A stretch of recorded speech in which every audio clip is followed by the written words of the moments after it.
panelists for this panel discussion are Vandana Vazirani, who is the CEO of Chittorgarh Urban Cooperative Bank. The second panelist is Shri Ashok Gaude, Vittalbhai Dhanani from Varacha Cooperative, Mr. M.L. Bahedia, CEO of Ahmedabad District Central Cooperative Bank. Thank you, panelists, for joining us. So we are going to start by asking, rather than the big question, which naturally is going to have a very complicated answer, a complex answer, we can start with some of the simpler issues, some of the more critical issues. They may not be simple, but they're critical. My question to all of you is this. Briefly describe the upgrades you have made in your core banking system, let's say over the last 2 or 3 years. The most major upgrades that you have done. And after that, my next question to you is, following question, were you able to make those upgrades within the projected time frame, within the projected budget? And if yes, congratulations in advance. If not, maybe you can share some of the reasons why there were delays or cost overruns. Maybe RBI changed some regulation, maybe the vendor couldn't support something, or some integration issues, whatever it was. So who would like to start first? इस banking frontier conference में आज हम सभी जिस विषय पर बात कर रहे हैं वो कोर बैंकिंग विषय है, और वो विषय हम सभी के बाहर नहीं, हम सभी के हृदय में, हम सभी के रक्त में रहता है. अगर हमारा ब्लड टेस्ट कराया जाए तो उसमें कोऑपरेटिव और कोर बैंकिंग वही निकल कर आएगा, ओ पॉजिटिव बी पॉजिटिव नहीं आएगा. जैसा कि सर ने कहा कि हम कठिनतम बातों की बजाय सरलतम बातों पर बात करें, और सरलतम बातों में हम सभी कोऑपरेटिव बैंकर हैं. एक सबके लिए, सब एक के लिए. बिना संस्कार नहीं सहकार और बिना सहकार नहीं उद्धार, इसको लेकर चलते हैं. तो हम सब ने कहीं ना कहीं कोर बैंकिंग का प्रयास किया होगा. और जितने भी सीईओज, डायरेक्टर्स और चेयरमैन यहाँ बैठे हैं, मुझे लगता है जब कोर बैंकिंग प्रयास में गए होंगे तो उन दिनों में नींद नहीं आई होगी, क्योंकि डेटा माइग्रेशन कहने के लिए बहुत आसान है, कंप्यूटर से कंप्यूटर में जाता है, पर हमारे दिल की धड़कन बताती है कि जब तक उस डेटा का रिकॉर्ड मैच नहीं होता, डेटा मैच नहीं होता, एक एक फिगर मैच नहीं होता, हमें न तो नींद आती है, ना हमारा भोजन मुंह से नीचे जाता है. ऐसे कोर बैंकिंग समय में लास्ट 2 से 3 साल में सभी बैंकों के लिए, शायद कोर बैंकिंग तो बहुत पहले हो गया, क्योंकि बिना कोर बैंकिंग के बैंक चलाने की अनुमति आरबीआई ने भी नहीं दी. एक से ज़्यादा ब्रांच है, उसको आपस में जोड़ना, हमारी नहीं कस्टमर की भी महती आवश्यकता हो गई. आज हमको अपने आप को बनाए रखने के लिए कस्टमर को बनाए रखने की आवश्यकता है. और जो 100 साल पुराने कस्टमर हैं, यानी जो सीनियर सिटीजन्स हैं, वो बिना कुछ कहे आज भी हमारे बैंक में आकर बैठते हैं, चाय पीते हैं. पर आज जो थर्ड पीढ़ी है हमारे ही घर में, हमारे दादाजी के साथ जो पोते हैं, वो थर्ड पीढ़ी इतनी आसानी से बैंक में नहीं आती जब तक कि उसके डिवाइस में सारा डेटा नहीं मिल जाता. मोबाइल बैंकिंग चलाने के लिए, फंड्स को ट्रांसफ़र करने के लिए, ट्रेन टिकट बुक करने के लिए, मॉल में जाकर खरीदारी करने के लिए कोर बैंकिंग का महती रोल है, और इस रोल को हम भुलाए नहीं भूल सकते. तो ऐसे समय में मैं अपने, बहुत छोटा बैंक है और छोटे बैंक का एक्सपीरियंस आप लोगों के सामने शेयर करना चाहूँगी कि कोर बैंकिंग माइग्रेट जब किया तो पहले डोस चलता था, उसके बाद में विंडोज़ आया, विंडोज़ के बाद में एएसपी आया. सबकी नई टेक्नोलॉजी है. हमारे यहाँ पर अपना सर्वर को हमारे यहाँ पर रखना, सर्वर को वेंडर को देना. अगर हम सर्वर अपने यहाँ पर रखते हैं तो भी रिजर्व बैंक गाइडलाइन में वो सही नहीं आता है सभी तरीके से. सर्वर को वेंडर को दे देते हैं तो वेंडर पे विश्वास करना गाइडलाइन में नहीं आता है. दोनों ही स्थिति में कोर बैंकिंग करना आज हमारे लिए बहुत ही चुनौतीजनक है. फिर भी मैं कहना चाहूँगी कि अगर हमारे बैंक का नेतृत्व, बैंक चेयरमैन और बोर्ड अगर एक बजट बनाकर चलते हैं और अपने बैंक की, जिस वेंडर के साथ हम काम करने जा रहे हैं, उसकी पूरी जानकारी लेकर और उसके फ़ायदे और नुकसान, क्योंकि बिना नुकसान के तो कोई भी बात नहीं होगी, 5 उंगलियां भी एक जैसी नहीं होती. तो कोर बैंकिंग करते समय जिसके साथ हमने कोर बैंकिंग करना है उसके कुछ फ़ायदे, कुछ अच्छी बातें, तो कुछ नुकसान भी होंगे. नुकसान को प्रिकॉर कैसे करेंगे, उसका प्रिकॉशन कैसे लेंगे, उसको ध्यान में रखते हुए कोर बैंकिंग के फ़ायदों के साथ जब आगे चलते हैं और प्री बजट प्लानिंग करते चलते हुए। हमारा देश, पूरा देश एक बजट पर चलता है, सड़क का निर्माण एक बजट पर होता है, आर्थिक ढांचा एक बजट पर चलता है। तो बैंक का कोई भी कार्य अगर प्री बजट बनाकर करते हुए चलते हैं तो वो उस बजट के अंतर्गत पूरा हो जाता है। मैं चाहूँगी कि हम सब अपने घर में मकान बनाते हैं, बजट लेकर चलते हैं। एक मकान जो कि ग्राउंड प्लॉट से शुरू होता है और 4 मंजिला तक उसमें निर्माण होता है, उसके अंदर का फर्नीचर बनता है। प्री बजट के कारण से हम उसमें बहुत धक्का नहीं खाते, अपनी ज़िंदगी में फेल नहीं होते, थोड़ा 10-20% आगे पीछे हो जाते हैं। और केवल एक उदाहरण देकर मैं अपनी बात को समाप्त करूंगी कि अभी अभी सावन मास गया, दशहरा गया, हम सब शिव की पूजा करते हैं, सनातन संस्कृति से जुड़े हुए हैं। तो शिव परिवार का उदाहरण हमको कोऑपरेटिव में लेना चाहिए कि शिव जी का वाहन है वो नंदी है, पार्वती का वाहन शेर है, कार्तिकेय का वाहन मोर है और गणेश जी का वाहन चूहा है। चारों जने भिन्न प्रकृति के हैं। शिव परिवार से निकलकर बाहर जाएंगे तो एक दूसरे को खा जाएंगे, पर जब तक शिव परिवार में बैठे हैं तो वो एक दूसरे के लिए सहज रहते हैं। इस कोऑपरेटिव में हमारे सभी डायरेक्टर्स उस शिव परिवार का रोल है, हमारे सभी एम्प्लॉइज उस शिव परिवार का रोल है और हमारे सभी सदस्य उस शिव परिवार का रोल है। यानी हमारी प्रकृति, हमारा वातावरण, हमारा स्टेटस, हमारा पैसा, सब कुछ भिन्न हो सकता है, हमारे कोऑपरेटिव तरीके का सोचना करने का तरीका भी भिन्न हो सकता है, परंतु जब हम जैसे शिव परिवार में वो सब एक जैसे एक प्रकृति से रहते हैं, वैसे कोऑपरेटिव में भी एक प्रकृति से रहेंगे तो कोर बैंकिंग की सभी तकनीक्स, AI, अभी सर ने जो ब्लॉकचेन के बारे में बताया, उन सब से फाइट करते हुए आगे की ओर बढ़ पाएंगे। Thank you Vandana ji, thank you. Ashok ji, आपका रिप्लाई थोड़ा टेक्नोलॉजी पे एंगल से, आपके टेक्नोलॉजी एक्सपीरियंस के बारे में थोड़ा और बताइए। First of all, I will thanks for you for giving me the opportunity to participate in this panel. I want to introduce myself. I am representing the Urban Cooperative Credit Society, not a cooperative bank. I am from the Goa. Our cooperative society is Goa-based cooperative, not a multi-state also. We have 36 branches all over the Goa, and business base is something 600 crores deposit and something 530 crores advances. Being a cooperative credit society, we are restricted to the state governments, their guidelines and their control rather than the Reserve Bank of India. We are not doing full-fledged banking. We are just lending money to our shareholders in form of the loan and accepting the deposits from our customer that are also the shareholders. For the core banking point of view, the urban cooperative credit societies are much not so advanced as compared to the cooperative banks. They have the vast technologies, then the budget and all other things. But we have computerized first our society, and just 4-5 years back, we have gone to the CBS. So upgradations means we have, as per our requirements, we have requested our vendor, and the vendor is from our Pune, that POC Software Private Limited. So they have developed our software. So as per our need, we have requested them to upgrade our software. And first of all, I want to think that, first session, we have seen that good governance. And the word was, it was like a transparency, then accounting, good. So going in the core banking solution, CBS solution, it is one part of the good governance also. It's a good transparency and also the speedy accounting. First of all, when our society was only computerized and all the branches, we were accounting, we are doing our account, that profit, loss and balance sheet in branch wise. And for the consolidated purpose, it was taking part. But going for that CBS, now it is on, at this time also, we can got the results very fast, it is speedy. And it is become a very easy for our management, for the board of directors to take good decisions and to regulate our society in a regulate manner. No doubt, although we are not a bank, but we are dealing with the public money, in fact. We have to maintain the trust. In future also, we want to convert it into the cooperative banks. So, considering that aspects, we have given a preference for the CBS and upgradation.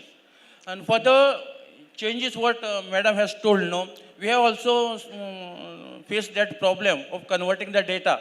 Okay. For conversion of data, it took a very long time, and even the budget, budget has been gone, yeah, beyond what they have given the, yeah. So these are the solutions, and but going for the CBS, it's a need of the hour for every cooperative credit societies or other cooperative society which are dealing with that money. Okay. So, and that is the, yeah, yeah. So just an add-on question to this. What percentage of credit societies in India are using a core banking system in your understanding?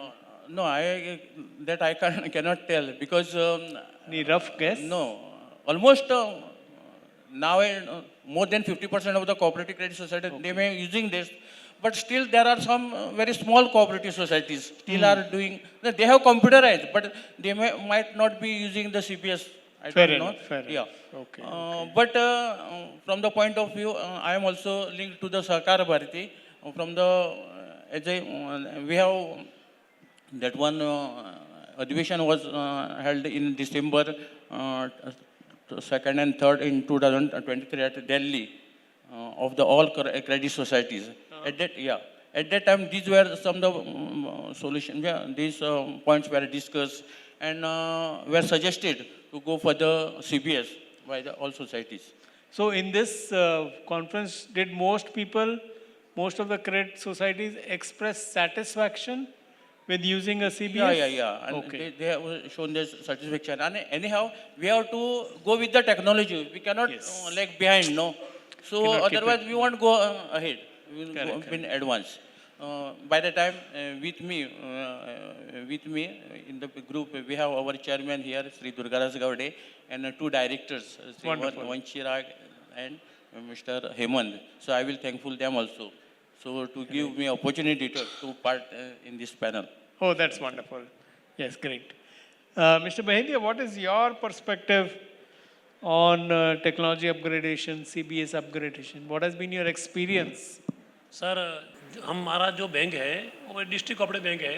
Urban bank से थोड़ा सा हमारा structure भी अलग है। हमारा 3 tyre structure में काम होता है। हमने नाबार्ड इनिशिएशन पे 2013 में ही सीबीएस कर दिया था। Okay. और टाइम एंड अगेन हमने अपग्रेडेशन को इम्प्लीमेंट ऑन गोइंग बेसिस पे रखा है, क्योंकि हमारा बैंक गुजरात के अंदर आई थिंक सो कि हमारा और एक राजकोट है, सूरत है, बड़ा अच्छे डिस्ट्रिक्ट बैंक्स हैं। बिजनेस वाइज और ब्रांच वाइज भी हमारा 208 ब्रांचेज है और 17,000 करोड़ प्लस का बिजनेस है जी। हमने हमारा जो मैनेजमेंट लीडरशिप है, अजय भाई पटेल जो गुजरात स्टेट कोऑपरेटिव बैंक के भी चेयरमैन है, हमारे भी चेयरमैन हैं। और earlier Mister Amit Shah home minister, he was the chairman of our bank. तो leadership, past leadership was also the bold leadership. तो हमने 2013 में कंप्लीट सीबीएस कर दिया था ऑल ब्रांचेज। और जो प्लानिंग मैनेजमेंट की लीडरशिप में तो है ही, बोर्ड तो हमारा ही है। हमारे टॉप मैनेजमेंट में भी हमने बाहर से हायर किए एम्प्लॉई। अच्छा। क्योंकि मैं खुद भी बाहर से हूँ, दूसरे बैंक से आया हूँ। मेरे पास डीजीएम है, जीएम है, एजीएम है, करीब करीब 10% जो है टॉप लीडरशिप में हमने बाहर से लिए हैं। अच्छा, ओके। तो एक मोटिवेशन, एक knowledge, core banking that is one thing, how to implement the things and how to protect the bank.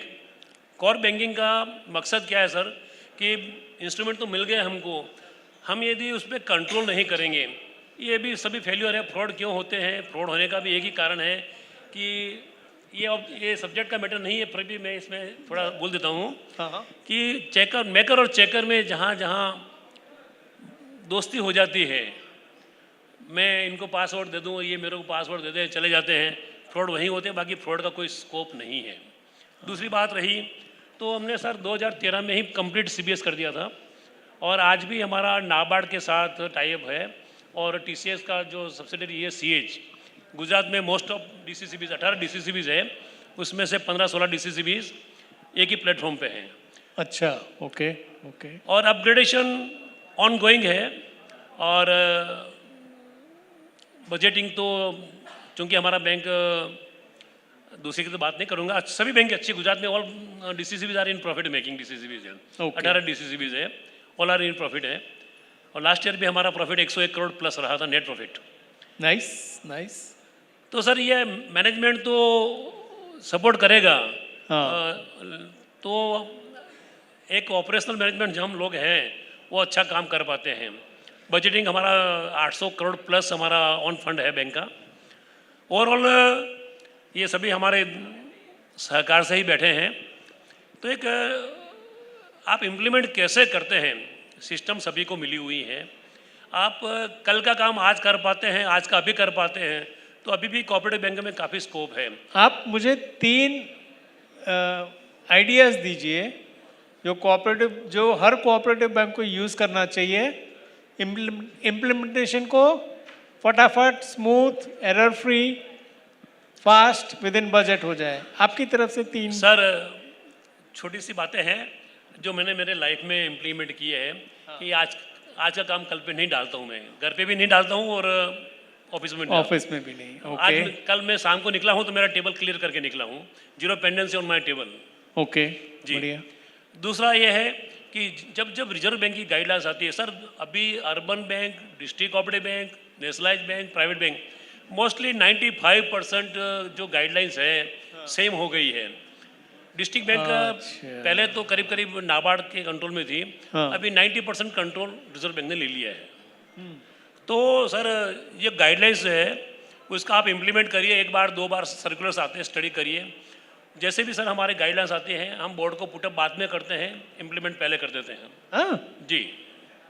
अच्छा, उसमें कुछ इट डिस्कशन ही नहीं है, इज मस्ट टू अप्लाई। करना ही है। ठीक है, बोर्ड को भी इन्फॉर्म कर देंगे कि हमने गाइडलाइंस इश्यू कर दी है ब्रांचेस के वगैरह वगैरह। तीसरा समस्या अभी बैंकिंग में जो है सर, सेक्शन एप्लीकेशन जो है, पेनल्टीज जो है, डेप 35, 22, फिर 26, ये क्लोज में जो पेनल्टीज लगती हैं, हमने कोशिश किया है, आज तक हमारा 10 साल से मैं वहाँ CEO हूँ, 0 पेनल्टी है हमारे बैंक के ऊपर, क्योंकि हम टाइम मैनेजमेंट में काम करते हैं, पॉलिसीज़ को एज इट इज इम्प्लीमेंट करते हैं। पॉलिसीज इम्प्लीमेंटेशन में मैनेजमेंट का कोई इंटरफेरेंस नहीं है बोर्ड का। लेकिन वो टेक्नोलॉजी का सपोर्ट है पूरा है सर, नहीं है तो हम उसके साथ फॉलोअप करके अपग्रेड कराते हैं। अच्छा, ओके। दूसरा, टेक्नोलॉजी सपोर्ट करती है नहीं करती है, हमारे लेवल पे सर हम भी कुछ कोशिश करते हैं। सभी चीज़ें यदि आप टेक्नोलॉजी पे छोड़ देंगे तो कहीं न कहीं आप फेल्योर करते हैं, ऐसा मेरा मानना है। सही है, सही है। वंदना, ये आपकी तरफ से 3 best practices for big projects like core banking. हम लोग कोर बैंकिंग पे काम करते हैं, तो कुछ सुझाव कि एक तो हमें सब कुछ आईटी पे नहीं छोड़ देना चाहिए। कई बार ऐसा होता है कि जो अपर मैनेजमेंट है, एमडी, सीईओ, एडिशनल जो भी अधिकारी हैं, जीएम, वो सब ये मानने लग जाते हैं कि अब टेक्नोलॉजी का ज़माना है, सीबीएस हो गया, कोर बैंकिंग हो गया, तो अब सब कुछ आईटी पे छोड़ देना चाहिए और आईटी को बता देते हैं कि आप देख लेना, आप कर लेना। जैसा कि हम अपने बैंकिंग में रोज़ काम करते हैं, तो हम लोग अभी सारे तरह का इंटरेस्ट, सारे तरह का काम, online NPA, on going NPA, सब कुछ सीबीएस कोर बैंकिंग के थ्रू कर रहे हैं। तो जो भी कमांड्स कंप्यूटर के द्वारा दिए जा रहे हैं, उन कमांड्स के पीछे हमारे वेंडर ने कौन कौन से फार्मूला सेट किए हैं, उसको जानने के लिए, मतलब मैं अपने ऊपर भी इसको लागू करती हूँ और आप सबके सामने तो मैं बहुत छोटी हूँ, आपको तो केवल एक सुझाव के रूप में ही कहती हूँ कि जो भी हमने काम किया है उसको चेक करना हमारा जरूरी काम होना चाहिए, उसके बाद ही हमें घर जाना चाहिए। जिस तरह के इंटरेस्ट लगते हैं, एनपीएस का मॉनिटरिंग होता है, ऑनगोइंग एनपीए में खाता एनपीए में चला जाता है और जब पैसा जमा होने के बाद एनपीए से निकल जाता है। इंटरेस्ट लगता है, सीबीएस की इतनी बड़ी बड़ी मिस्टेक, क्योंकि कोर बैंकिंग में हम आगे जा रहे हैं पर बजट हमारे सामने बैरियर के रूप में है। उस ब्रेकर बैरियर को पार करना इतना आसान नहीं है। तो एक बजट के अंदर रहते हुए हम लोग एसबीआई वाले सॉफ्टवेयर को, फिनेकल को यूज़ नहीं कर पाएंगे। तो हम जिस भी सॉफ्टवेयर को यूज़ कर रहे हैं, उस सॉफ्टवेयर को और आईटी को भगवान न मानते हुए उसमें भी त्रुटियां होती हैं, उसको चेक करें। एक काम ये ज़रूर से करें। दूसरा काम हमको ये करना है कि हम सीबीएस के माध्यम से जो जो काम हो रहे हैं उन सब का बैकअप एज इट इज़ हमारे पास सेव हो रहा है या नहीं हो रहा है। 2 प्रकार की टेक्नोलॉजी से सीबीएस चलता है। अगर हमने अपना पूरा डाटा अब वेंडर को दे दिया है, तो डाटा सेंटर के यहाँ से हमारी 8 ब्रांचेस है, तो 8 ब्रांचेस पे सीबीएस के लिए लाइन जाएगी। और हमने डाटा सेंटर से एचओ पे लाइन लेके वहाँ से सर्कुलेट किया है। तो 2 प्रकार से जाने में, अगर हमारे यहाँ एचओ से नीचे सर्कुलेट होती हैं लाइनें, तो एचओ को ज़्यादा मॉनिटर करने की ज़रूरत है, जहाँ से कि डेटा ऑनगोइंग और इनगोइंग चल रहा है। परंतु डायरेक्ट सीबीएस वेंडर से ब्रांचेस के यहाँ जाती हैं, तो हर ब्रांच को अलग अलग मॉनिटरिंग करने की आवश्यकता पड़ती है। फायरवॉल लगाने वाला भी इंसान है, फायरवॉल में रूल सेट करने वाला भी इंसान है, पर फायरवॉल पे विश्वास करने वाला भी इंसान है। तो फायरवॉल के रूल रिजर्व बैंक के द्वारा जो दिए हैं, हमने वो सर्कुलर वेंडर को दे दिया, वेंडर ने रूल सेट करके आईटी को बता दिया, पर हमने उन रूल्स के फॉलोअप को देखा या नहीं। इसी में एक मेन चीज़ आती है एएलएम और एएम, उसकी एंटी मनी लॉन्ड्रिंग की, वो डेटा भी अपने आप सॉफ्टवेयर से जाता है, सीबीएस से जाता है। तो एक कोर बैंकिंग का बहुत बड़ा रोल हमारे रोज के डाटा जनरेट होने में, इसमें बैंक में बहुत सारे लॉग जनरेट होते हैं, उन लॉग फाइल्स को डेली हमको रखना ज़रूरी है, और कोई भी लॉग फाइल गलत दिखती है तो उसको मॉनिटर करना भी ज़रूरी है। हमारे इसमें सबसे ज़्यादा रोल होता है हमारे काम करने वाले स्टाफ का। तो एक रिक्वेस्ट मैं सभी लोगों से चाहूँगी कि हमारा जितना स्टाफ है उन सबको ट्रेंड करना बहुत ज़रूरी है, क्योंकि बड़े बड़े सॉफ्टवेयर हम ले लेते हैं। कोर बैंकिंग में आरबीआई ने हम जिस लेवल में है, लेवल 1, 2, 3, 4, उस लेवल की कंप्लाइंस हम करें या ना करें, हमें आरबीआई ने करा दी, क्योंकि हमें एक सर्टिफिकेट भेजना होता है कि हम जिस लेवल में हैं उस लेवल को हमने सारी कंप्लाइंस को पूरा कर दिया। तो उसके लिए वन टाइम जितने इक्विपमेंट लगाने हमने लगा दिए। हमारा एंटी फिशिंग भी हो रहा है, हमारे जो डेटा है उनका मॉनिटरिंग भी हो रहा है, कोई डेटा ब्रीच तो नहीं हो रहा, कोई मेल आ रहा है एंटी फिशिंग भी हो रहा है, मेल को गलत तरीके से देखा तो नहीं जा रहा। बैंक में हमने सब वेबसाइट्स को बंद कर दिया है, फिर भी कहीं से कोई जगह खुली रह गई, वहाँ से कोई भी एंट्री प्रवेश करके हमारे सॉफ्टवेयर को हैक कर देती है। कभी कभी हमारे सामने मॉनिटर है, हम बैठे हैं और माउस उस मॉनिटर पे चलने लग जाता है। तो ये सब चीज़ें कोर बैंकिंग को सेव करने के लिए रखनी चाहिए। तो हम लोग अपने काम को खुद देखें, अपनी टीम भी देखें, और सब कुछ भरोसा करते हुए न छोड़ते हुए ब्लाइंड फेथ रखना है, ब्लाइंड फेथ करना भी है, पर उस फेथ को चेक करना बहुत आवश्यक है। वेरी इंपॉर्टेंट पॉइंट आपने जो कहा है वंदना जी। आई लाइक टू, तो कि हम थोड़ा फास्ट चलना चाहते हैं, I like to ask Ashok ji, what is your experience in term, give one example that you have used to make sure that software testing, which is a very big fact, a very big issue for core banking, how you have done it efficiently, how you have done it so that you actually catch the errors and not let the system, how have you made it fit your business so that it is error free? Actually, there is a possibility of frauds also.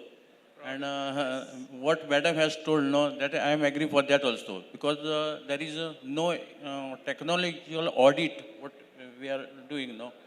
So there is possibility of sharing the password, as sir has told.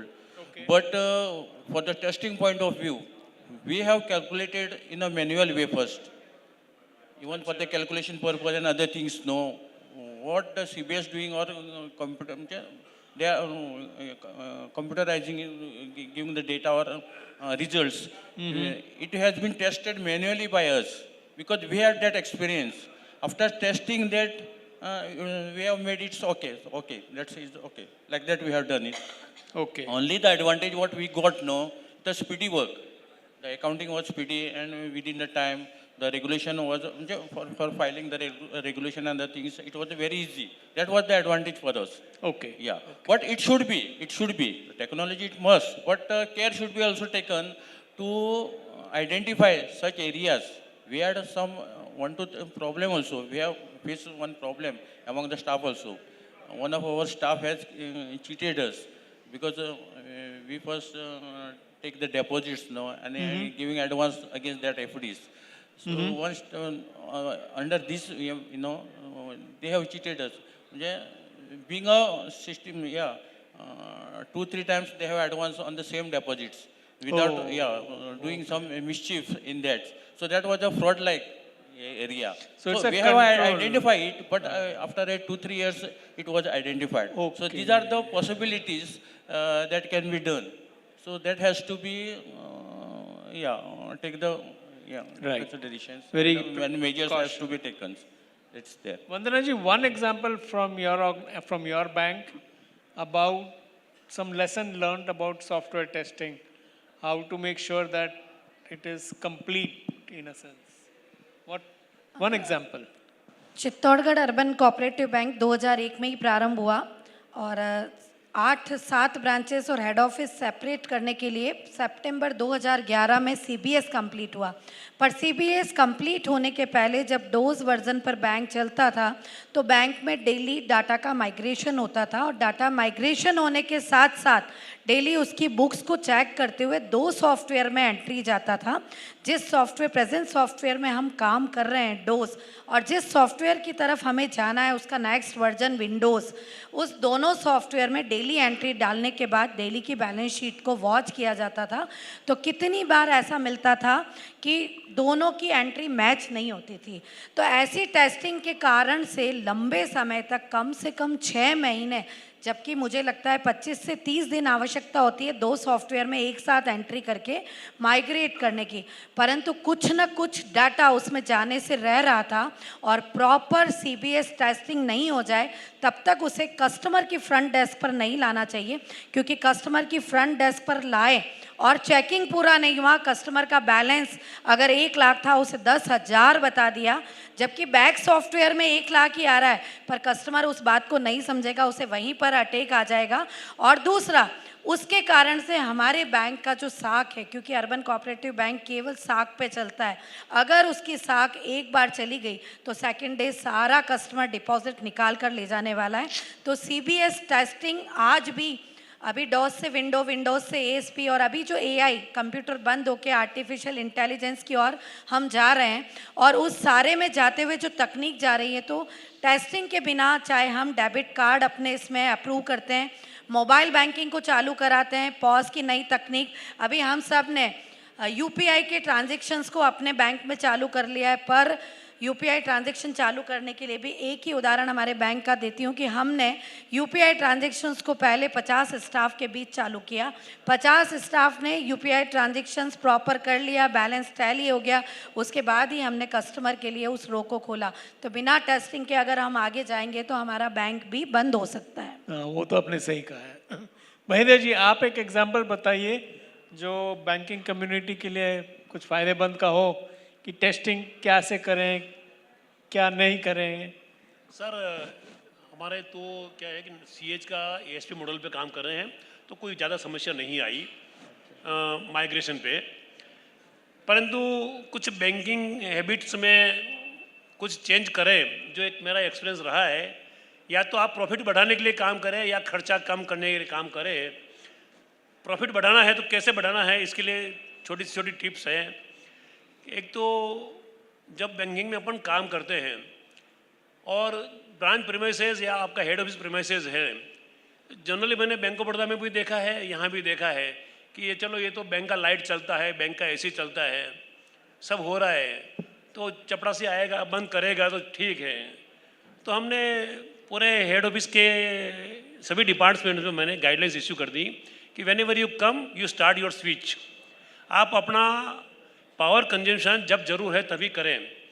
तो इससे sir जो experience रहा है 20% consumption power का कम हो सकता है। अच्छा जी सर, ये मेरा खुद का एक्सपीरियंस रहा है और 2009 से तो मैंने इसको टेस्ट किया है काफ़ी। तो ये छोटी छोटी बातें हैं प्रॉफिट बढ़ाने के लिए। दूसरा रहा आपका एक एडवांसेज जे एनपीए हो जाता है सर, तो एनपीए होने के 2-3 कारण ही हैं। कस्टमर इतना गलत नहीं होता है, हमारा फॉलोअप नहीं होता है, बेसिक थिंग ये है एनपीए के बारे में। फॉलोअप नहीं होता, स्टार्टिंग से यदि फॉलोअप होता है ठीक है, एनपीए नहीं होगा ये नहीं हो सकता, एनपीए होगा। परंतु जो एक्सपीरियंस शेयर किया है हमने देखा है, यदि आप वेरी फर्स्ट डे से फर्स्ट इंस्टॉलमेंट ड्यू होती है तब से फॉलोअप कर लेंगे कस्टमर का, तो एनपीए होने का संभावना बहुत कम रहती है। हमारा, मैं प्राउड से कह सकता हूँ कि जिस बैंक में मैं अभी सीईओ हूँ 10 साल से, मेरा ग्रॉस एनपीए 0.34% है। वाह। और 5 साल पहले 2.5% था, अभी हमने 0.34 पे लेके आया हूँ। और 1-to-1 अकाउंट मैं खुद भी फॉलोअप कर लेता हूँ, एज ए सीईओ भी। अच्छा। मेरा रोल नहीं है, पर मेरे को शौक है इस चीज़ का। तो आप अपने लेवल पे जितना काम हार्ड से करेंगे, ठीक है, मैनेजमेंट कहता उतना ही काम कर लूँगा, दैट इज़ ओके। इसके लिए सर एक उदाहरण दे सकता हूँ, 2 मिनट टाइम दे तो आप मुझे। अच्छा। 3 मूर्तिकार थे। 3 मूर्तिकार को एक अच्छी मूर्ति बनाने के लिए सभी को एक जैसा पत्थर दिया गया, एक जैसी तनख्वाह दी गई। तीनों को किसी ने क्वेश्चन किया, मनोज भाई ने क्वेश्चन कर लिया कि यार आप क्या करते हो। वो बोला यार ठीक है, तनख्वाह दे रहे हैं तो मैं मूर्ति बना रहा हूँ। मैडम ने बोला नहीं नहीं यार, मुझे एक अच्छी मूर्ति बनानी है, मुझे तनख्वाह दे रहे हैं। भाई साहब ने बोला नहीं यार, मुझे इतनी बहुत ही बढ़िया मूर्ति बनानी है कि लोग आके देखें उसको। ये फ़र्क है, मूर्ति का सैलरी मुझे वही मिल रही है, इनको भी वही मिल रही है, उनको भी। सोच बदलने की ज़रूरत है सर। बैंकिंग में बहुत स्कोप है, ऐसा नहीं है। एनआईएम बढ़ाने के लिए भी बहुत तरीके हैं। आपका मार्केटिंग भी एक अच्छी चीज़ है। दूसरा, आप स्टाफ को कितना मोटिवेट कर पाते हैं। हाँ। मोटिवेशन, इंस्पायरेशन और एक, ठीक है, एरिया वाइज अलग अलग हो सकता है सर। कुछ एरिया ऐसे ड्राई एरिया है, वहाँ चाहो तो भी आप कुछ नहीं कर सकते हैं, अलग चीज़ है। बाकी बैंकिंग में, कॉर्पोरेटिव बैंकिंग में भी लोग बाग सर कॉर्पोरेटिव बैंक में क्यों आते हैं ये भी बता दूं मैं आपको। जैसे मैडम ने बताया कि ट्रस्ट है, कॉर्पोरेटिव बैंक चलती है ट्रस्ट से चलती है। आज मेरा बैंक के अंदर 50% लो कॉस्ट डिपॉजिट है। मेरी कॉस्ट ऑफ डिपॉजिट 5% के आसपास है। 3.5% का मेरा एनआईएम है। तो आप प्लानिंग भी ऐसे ही करनी पड़ेगी, आप कैसे बाजार में बिजनेस बढ़ा सकते हैं। मल्टीपल एक्शन है सर। बाकी जो शॉर्ट टाइम में आपने हमको टाइम दिया, ओके, तो एक शेयरिंग किया आपके साथ। बढ़िया।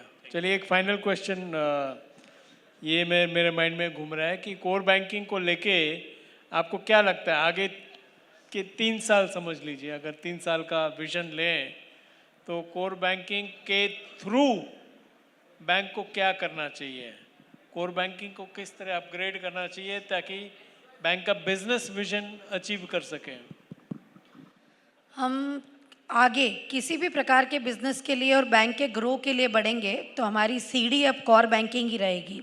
अभी हम कोर बैंकिंग को साइड में रखते हुए बैंक के बिजनेस बढ़ाने को और बैंक को आगे बढ़ाने का विज़न लेकर नहीं जा सकते हैं। प्रेजेंट में हमारे पास जो कोर बैंकिंग है उसके क्या पॉजिटिव्स हैं, क्या नेगेटिव्स हैं, हमें पहले उसको निकालना होगा। पॉजिटिव के साथ नेगेटिव को एक्सेप्ट करना होगा और नेगेटिव्स को दूर करने का तरीका ढूंढना होगा। आने वाला समय 2025, 26, 27 बहुत सरल नहीं है। जो न्यू जनरेशन हमारे साथ ग्रो कर रही है वो एआई को लेकर चल रही है, कंप्यूटर साइंस को लेकर नहीं चल रही, कंप्यूटर टेक्नोलॉजी को लेकर नहीं चल रही, वो एआई को लेकर चल रही है। तो आर्टिफिशियल इंटेलिजेंस को लेकर चलने वाली पीढ़ी, उसको हमको बैंकिंग करानी है, उसको हमको अपना सॉफ्टवेयर यूज़ करने देना है। हमारा कस्टमर ये चाहेगा कि वो कहीं पर भी जाए तो वो हमारा कस्टमर है, इसलिए उसे कम सुविधा मिले तो उसे नहीं चलेगा। जैसे वो एसबीआई का कस्टमर है, जैसे वो आईसीआई का कस्टमर है, जैसे वो स्मॉल फाइनेंस बैंक का कस्टमर है, वैसे उसको फीलिंग आनी चाहिए कि वो अर्बन कोऑपरेटिव बैंक का कस्टमर है। तो चाहे बैंक छोटी जगह हो चाहे बड़ी जगह पर हो, चाहे उसकी ब्रांचेस कम हो चाहे वो सिंगल ब्रांच में हो, चाहे उसका ग्रो अप बहुत ज़्यादा बिजनेस हो, बैंक 1000 करोड़ के पार डिपॉजिट वाला हो या 100 करोड़ के पार डिपॉजिट वाला हो, कस्टमर को उससे कोई फ़र्क नहीं पड़ता। कस्टमर जो एसबीआई में जाता है उसकी सोच और कस्टमर जो अर्बन बैंक में आता है, कस्टमर जो किसी सोसाइटी में जाता है उसकी सोच इक्वल है। तो हमको आगे का विज़न लेकर चलना होगा। हमको डूज एंड डोंट्स का ध्यान रखना होगा कि हमें अपने सॉफ्टवेयर सीबीएस और कोर बैंकिंग को यूज़ करते समय कुछ डोंट्स होते हैं, उन डोंट्स का उपयोग नहीं करना। एक ऐसा ही उदाहरण मैं देती हूँ कि बीच में राजस्थान में ही किसी बैंक में मोबाइल बैंकिंग से बहुत बड़ा पैसा चले जाने के कारण सतर्क रहने का तरीका ये था कि जब शाम को 5 बजे जाना है तो मैन स्विच सर्वर का जो होता है उसे बंद करके जाना है, नेक्स्ट डे मॉर्निंग में आकर 10 बजे 9 बजे चालू करना है। दिन भर में मोबाइल बैंकिंग के ट्रांजैक्शन होने देना, शाम को नहीं होने देना।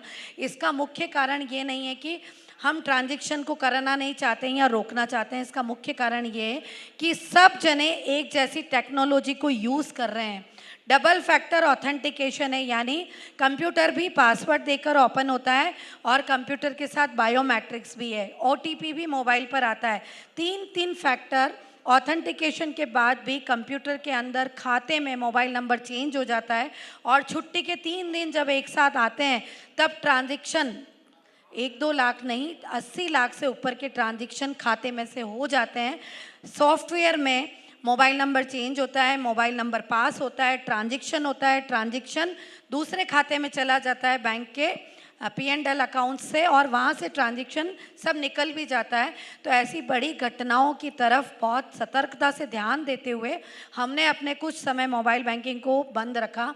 हमारा सॉफ्टवेयर वाले, हमारे मोबाइल बैंकिंग वेंडर सब हंसते थे कि मैम ऐसा नहीं होता, कहीं आ गए तो हम उसे बुझाने का प्रयास करेंगे या उस ओर जाएंगे ही नहीं। पर जब तक हमने चला के अपने इंटरफेस को चेक नहीं कर लिया तब तक हमने वो मोबाइल बैंकिंग 24 घंटे कस्टमर को नहीं दी। और एजीएम में भी बताया कि अपने बैंक में ऐसा नहीं हुआ, पर कहीं पर भी हुआ, टेक्नोलॉजी जब सेम यूज़ हो रही है, बैंक सेम तरीके से चल रहा है, तो हमें धैर्य रखना चाहिए। ट्रांजेक्शन्स को थोड़ा ऑफलाइन बैंक आकर कर लेना चाहिए, बैंक समय में कर लेना चाहिए।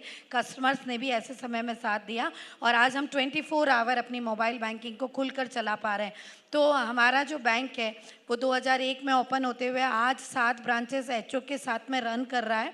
सभी प्रकार की जो ऑडिट है उसमें ए ग्रेड में जा रहा है। जो हमारा रिजर्व बैंक का क्राइटेरिया है उसमें लेवल 2 के समस्त पैरास को फुलफिल करते हुए रिजर्व बैंक का एक सर्टिफिकेट और ऑडिटर का एक सर्टिफिकेट लेवल 2 कंप्लाई का हमने ले लिया है। परंतु फिर भी वो सब संतुष्टि नहीं है। हमेशा हमें आगे की ओर बढ़ने के लिए भविष्य को ध्यान रखते हुए अपने एक सेकंड को पहले तो स्वयं को अपडेट रखने की आवश्यकता है। जो भी बैंक में काम कर रहे हैं और जो बैंक का मैनेजमेंट देख रहे हैं, दोनों पहलू, संचालक निदेशक मंडल और बैंक का पूरा मैनेजमेंट, हर एक को अपने आप को अपडेट रखने की आवश्यकता है। रोज किस प्रकार के फ्रॉड होने की संभावना बढ़ रही है उसको जानने की आवश्यकता है और उस फ्रॉड से कैसे बचा सकते हैं, इसके ट्रेनिंग्स की ज़्यादा से ज़्यादा करके सही मायने में ट्रेनिंग को लेने की आवश्यकता है। ने बहुत सही पॉइंट कहा है, क्योंकि फ्रॉड जिस तरीके से बढ़ रहा है उसको कंट्रोल नहीं किया तो वो एनपीए से ज़्यादा बढ़ जाएगा और फिर वो तो आउट ऑफ कंट्रोल हो जाएगा, क्योंकि पैसा तो गया ही गया। ऐसा नहीं है कि उसको फॉलो अप करके रिकवर कर लें, आसान नहीं होता, मुश्किल होता है। मैं request Ashok to give your perspective on next 3 years, what core banking can help the bank. It is a need of the hour that every society or every cooperative bank or credit society has to go for the CBS. But the software developers know that should be approved by some authentic authority, particularly by the RBI. If they approve the software and if it is given to the societies or credit societies, that control will be, it will be minimized. Or otherwise what, no, everybody is coming, vendors are coming, they are giving the presentation and it's every management, they can't grasp know what is the good, what, no, how it will be. So if it is authentic by some reserve bank or some government authorities, that software will be taken by that society. So also the cost is also there, no. But then good solutions, it won't be so for the particular for the societies, or otherwise some government has to give some grants for the particular cooperative credit society or small banks to have these technological aspects. So in general, RBI said they will not do technology rating, but then trusted third parties can do that. That is okay, but first of all thing, what we have also faced another problem in form of being a cooperative society. We have invested some money in the Punjab and Maharashtra Cooperative Bank, PMC Bank, no? So almost from the Goa, it was 160 crores of the cooperative societies because they were giving some higher rate of interest. The PMC Bank has got award also, and their status was good. But when the problem took place, no, what RBI has done, they have converted bank into that, yeah, our small unity finance bank. But our amount, what we have taken from the depositors, from the depositor at a higher rate of interest, say at 10 or 10, 8 or 10%, more than 10%, that amount has been converted into shares. And for the 10 years, they are not allowing us to withdraw that amount. They are paying just 1% dividend. So how, in what way the RBI is regulating? So it is an injustice to the customer or the poor people, no. So for that purpose, I say, if RBI is doing, protecting the money of public money, they are concerned with that, they all should provide grants or some financial support to the small societies. Because we are dealing with the public, no. In the rural economy, So let us stick to core banking. No, no, This no, is going no, what beyond. no. But It's not, what I am saying, no, we are educating the rural people, no, being a cooperative credit society. Yes. For financial educations, we are giving to that peoples. From the grassroots level, we are functioning. So, coming to the core banking, it is in need of the hour, no. Technology, we have to go with the technology, or otherwise we will keep behind, no. So that is there. okay. Mahindra ji, your perspective on next 3 years, what is possible with core banking? Sir अभी core banking तो compulsory चलना ही है। चलना अभी ही है। हमारा bank ने जो अभी अपग्रेडेशन में जावा में अच्छा और प्रोसीड कर दिया, टेस्टिंग पे है। अच्छा और हमारा मैनेजमेंट तो इस बारे में पूरे गुजरात डीसीसीबी में कह सकते हैं हम हाँ। कि काफ़ी प्रोग्रेसिव। तो ये जो अपग्रेड करेंगे जावा वर्जन में, इसमें क्या फ़ायदा होगा? इसमें क्लाउड बेस हो जाएगा। ज़्यादा टेक्नोलॉजी में जानता नहीं, पर क्लाउड बेस काम हो जाएगा। अभी इसमें मेरा ज़्यादा नॉलेज नहीं है, पर क्लाउड बेस पे चल रहे हैं इसमें। आपके टेक्नोलॉजी कॉस्ट कम हो जाएगी और शायद सिक्योरिटी बढ़ जाएगी। सिक्योरिटी बढ़ जाएगी। तो ये दो फायदे तो मुझे नज़र आ रहे हैं। ठीक है, okay. We can take 1 or 2 questions from the audience if someone has. I have a couple of questions. One question, please. On couple of means one question. हाँ, बोलिए. Recently, I also shifted to new software. Okay. 3 months are passed. I think the experience which they have. See, after shifting also. Simple, please. Question. We are Question- running out of time. No. Question Question, is that after shifting also, some of the migration, what you call that, issues are cropping up. अच्छा. Differences. Okay.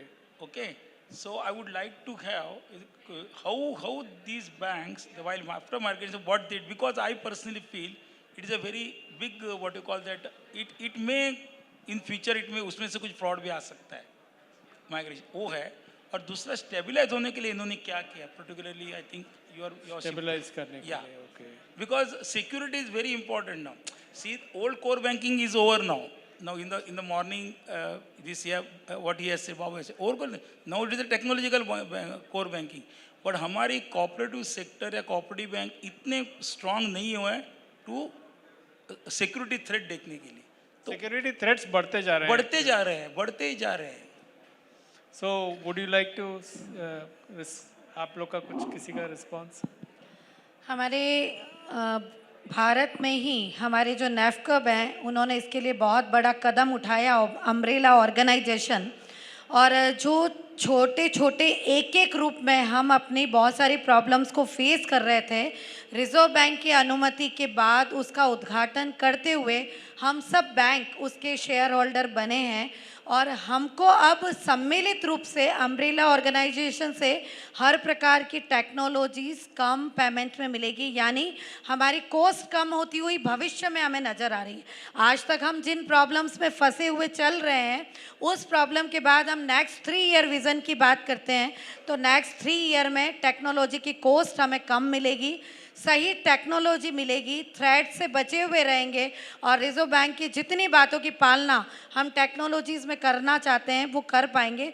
तो अभी का जो ये 1 year रहा वो हमारे लिए गोल्डन पीरियड रहा कि नेफकब की जो मेहनत थी वो मेहनत सफल होते हुए रिजर्व बैंक से परमिशन मिलके प्रारंभ होना और सभी बैंकों ने उसमें सहयोग करने के रूप में अपने फंड्स को शेयर के रूप में लगाना, वो प्रारंभ करते हुए उसका पूरा ब्रीफ इंट्रोडक्शन अभी नैफकब की एजीएम में दिया।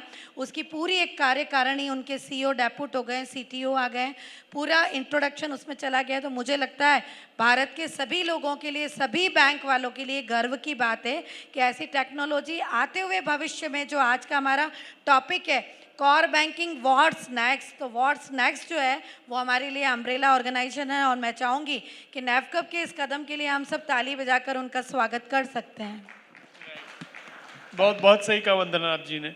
वंदना जी, अपने आपके क्वेश्चंस का इन्होंने अच्छा लंबा, not just her bank but पूरी बैंकिंग सेक्टर के लिए जो ये प्रॉब्लम है, जो आप प्रॉब्लम आपने कहा है, उसका उन्होंने कुछ सोल्यूशन बताया जो स्टार्ट हो रहा है अभी एनयूसी एफडीसी की तरफ से, और उम्मीद है this will make a big difference. Thank you very much to my panelist.